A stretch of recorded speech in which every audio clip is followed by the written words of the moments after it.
They've gone, and what we need most of all to understand is why. What's striking is that despite what friends and well-meaning acquaintances tell us, we actually already know why. It's because of us. We firmly and naturally assume that the explanation is primarily to do with us and our miserable failings. They've gone because we weren't good enough. They got to know us better than almost anyone has ever done, and then inevitably felt horrified by the truth. It's not the relationship that failed, we failed. But counterintuitively, what seems most obvious to us in our hearts might not actually be true in reality. There is a famous experiment in the history of psychology which pinpoints our tendency to project, that is, to read decisive, clear explanations drawn from our minds into what are, in fact, ambiguous situations in the world. The thematic apperception test, as it's technically known, was developed in the 1930s by the American psychologist Henry Murray. It presents us with images of people and asks us to say what's going on in them. People tend to come up with quite specific conclusions. For example, of one image they might say, "She's fed up with him. He's weak and a bit boring, and she's just told him that their relationship isn't working and that she's leaving."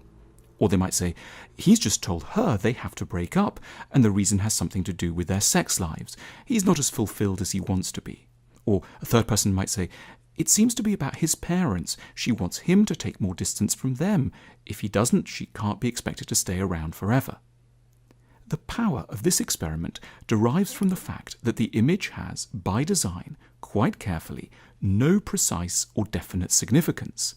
They are just actors who've been asked to assume certain poses by the psychologists.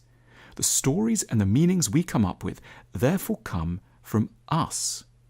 This is often exactly what happens around our own heartbreaks. We may never actually know precisely why the other person left us. That shouldn't be surprising. However well we know someone, they're never fully transparent to us. What they say may only be part of what's really in their minds. Their deeper motives will remain obscure, perhaps even to them. We're presented with a fact that they're leaving us, and onto that we project a meaning. But the meaning we give to that fact comes in large part from us. Holding on to the idea that we don't actually know something is an underused and powerful skill. At one of the foundational moments of philosophy in ancient Athens, Socrates argued that a huge component of wisdom lies in our capacity to accept our ignorance in certain situations. The wise are those who know that they don't know. This recognition of not knowing and the reminder of our tendency to project may be helpful in easing us away from the more catastrophic and self-incriminating interpretations of a breakup. The lover who furiously told us they never wanted to see us again may, in the hidden recesses of their soul, have been actually thinking, "I'm so sad this didn't quite work out. I wish I could find a way to make this work. You're so lovely in many ways, but there's something desperate in me that's turning away from your offer of love." Or the person who coldly texts us, "That's it, I'm out," may, behind the scenes, be weeping at their own sense of loss and failure, rather than, as we imagine, gleefully celebrating the end of their overextended encounter with us. The person who says, "I wish this could work, but just for now I've got to concentrate on my career," might actually be quite sincere, rather than, as we might darkly suppose, putting a polite cover over their contempt for us. The acceptance of ambiguity is liberating.